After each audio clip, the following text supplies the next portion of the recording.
ఓటేస్తే నాకేంది ఎంతిస్తావు అని ఆవు రావుమని నోరెళ్లబెట్టి ఎదురు చూసే మనుషులున్న ఈ జమాన్లా ఆడొకరు ఈడొకరు నీతికి ఓటేసేటోళ్ళు కూడా ఉంటారు. మాకు నోట్లు కాదు, కోట్ల రూపాయల డెవలప్ చేసే లీడర్ కావాలనే ఆలోచనతోని ఎన్ని పైసలు ఇచ్చినా తీసుకోరు. మీదికెళ్ళి ఉల్టా లీడర్లకే ఆశ్రయి చేతులు కలిగింది ఇస్తారు. ఇగో అసొంటి గొప్ప మనసు నవ్వనే రుద్రారం ముత్తవ్వ.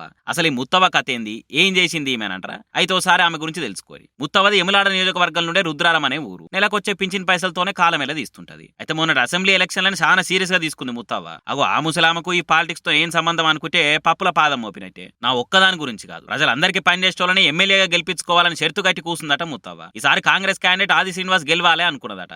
ఏదో పెద్ద మనిషి శాత కాకుంటుందని ఏమవ్వా ఏం కావాలి నీకు అని ఆది శ్రీనివాస్ పోయి ఓట్లు అడిగితే నాకేమొద్దు గాని ముందైతే పైసలు తీసుకొని సంచరకెళ్ళి పింఛన్ పైసలు తీసి ఇచ్చిందట. నేను ఇచ్చిన పైసలు తీసుకున్నట్టు కాదు, గెలిచి రాపో బిడ్డ అని దీవెనార్తలు ఇచ్చిందట. ఇక మురిపెంతోనే అవ్విచ్చిన పింఛన్ పైసలు తీసుకొని ప్రసారం చేసిన ఆది శ్రీనివాస్ సారు ఎమ్మెల్యే గెలిచిండు. మామూలుగా ఎట్టుంటది, ఓడ రాకముందు ఓడమల్లన్నా ఒడ్డుకు చేరినాక బోడమల్లన్నా అనే కథలు పడతారు కదా పొలిటికల్ లీడర్లు కొందరు. ఆది శ్రీనివాస్ సార్ అట్లా కాకుండా ముత్తవ్వని యాదికి పెట్టుకుని ఇలా ఇంటికి పోయిండట. మంచి పిరమైన ఓ పట్టు చీర తీసుకుని ముత్తవ్వ తానికి వచ్చిండు. అవ్వా గెలిచి వచ్చిన చూడు అని ముత్తవ్వను చూసి మురిసిపోయిండు. ఉదార్థంగా కూర్చొని ఖుషితోని మాట్లాడిండు. ముత్తవ్వ కాలు మొక్కి ఆమె రుణం తీర్చుకున్నాడు. ఎట్లుంది కథ?